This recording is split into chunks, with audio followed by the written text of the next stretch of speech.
A lot of gratitude for the responsibility that bestowed on the Committee of Finance and National Planning as per the Standing Order number 245. The Committee of Finance and National Planning carried out the most extensive public participation in the history of Parliament. Our members of the committee sat between 10 and 12 hours every day listening to the members of the public, listening to various views of Kenyans. Our members of Secretariat sat hours reviewing the over 1,500 memoranda that were sent to us by email, taking care to respond individually to each of those emails with comments and noting those comments in our report, a report that we have annexed, that we tabled yesterday, that provide annexures of around 3,000 pages. Honorable Speaker, this comes at a time when we also, yesterday evening, we did the estimates and the appropriations, Honorable Speaker. It's very interesting to note that the Committee on Budget and Appropriations Committee, when they are doing their budget participation on the budget, the views of the Kenyans and the Kenyans who appeared before them all came with smiling faces, because they were saying, we want that road completed, we want that dam done, we want connection of water in our homes, we want extension of electricity connection in our homes. But, Honorable Speaker, the experience may not have been the same when we were asking the members of the public on the views of how that budget that they really wanted implemented, we would raise the funds to fund that particular budget, Honorable Speaker. Honorable Speaker, before I go to materials on the facts of the bill, it comes at a time when this bill faced a lot of falsehoods and political, I would call it political assassination, Honorable Speaker. I've listened to the members of the public, I've listened to members of this Parliament, Honorable Speaker, debating on some matters that will be contained on the bill. And one of them, Mr. Speaker, that I really found interesting and really unfortunate is the miscommunication, for example, on compensation of insurance services. I had members of the public say that if, for example, I lose my leg and I get compensated, then I'm going to pay 16% of that compensation. I had members of the public and even members of this National Assembly say that if an insurable loss occurs and, for example, I lose my car through insurance and I get insurance compensation, then I'm going to pay VAT on that insurance compensation. But, Honorable Speaker, I would like to refer you to page 240 of the bill, clause 30, section 9, and I read verbatim, that where a bona fide owner of a taxable supply who has deducted input tax under subsection 1 is compensated for the loss, that compensation that includes VAT shall be declared and the VAT thereupon remitted to the Commissioner. Or B, if the compensation does not include VAT, the compensation shall be declared and subjected to VAT and the tax remitted to the Commissioner. Keywords here, Honorable Speaker, is taxable supplies. And I want to ask members of this House and members of the public, is insurance compensation for your leg a taxable supply? Is a compensation of your car when you get involved in an accident a taxable supply? Is when the goods of your home get burned because of a fire, is that a taxable supply? And perhaps to get a little technical here, Honorable Speaker, what this clause purports to mean, where businesses actually hold goods that are vatable, then they would have paid input tax on those particular items.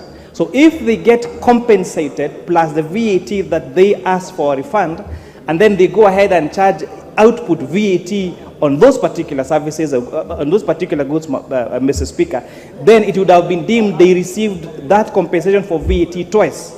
So this double VAT refund is what this clause, Honorable Speaker, was trying to cure, and that is what is contained on the bill, Mr. Speaker.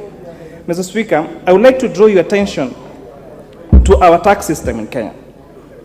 Our tax revenue as a share of our GDP has remained consistently at approximately 15%. This stagnation is a cause of concern to the Committee of Finance and National Planning, and this is some of the issues that this particular bill, Honorable Speaker, wanted to address.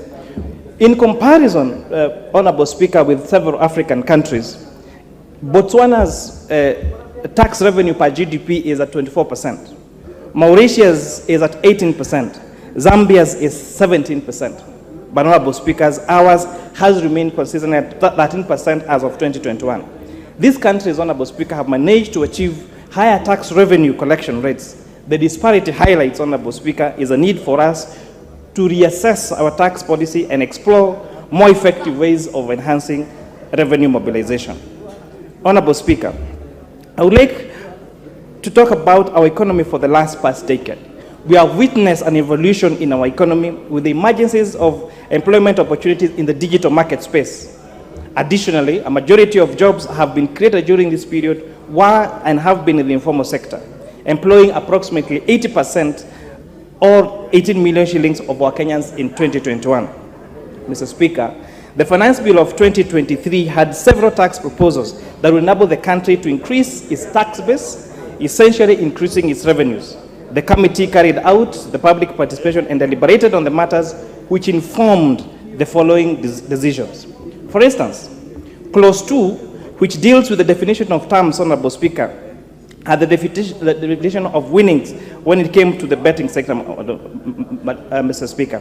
Something that we addressed, and the bill now try to tighten up on those particular winnings so that it doesn't lead to loss of revenues to the government of Kenya, Honorable Speaker, and also it doesn't crowd out potential businesses to live and go and set base outside this country, Mr. Speaker.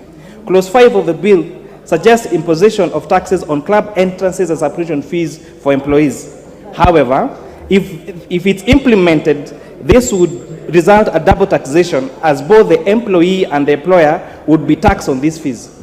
In response to this concern, the committee made the changes to the clause, allowing that the taxation to be applied only for the employer's income instead. Clause 10, Honorable Speaker, of the proposed registration introduced a new tax called the digital asset tax, specifically targeting the taxation of profits generated from digital assets, such as cryptocurrencies and non-fungible assets, the one we call NFTs. Many stakeholders expressed their desire to have this proposal removed, as they believed it would discourage traders. However, the committee noted that the reason for setting up the tax rate of 3% of the gross turnover is to facilitate compliance and for trading, and also for simplifying the process. It will note, Honorable Speaker, that Kenya becomes now, if this bill passes as amended, Honorable Speaker, becomes one of the first countries in the region to recognize cryptocurrencies and digital assets and bitcoins as a way of a form of payment, as a form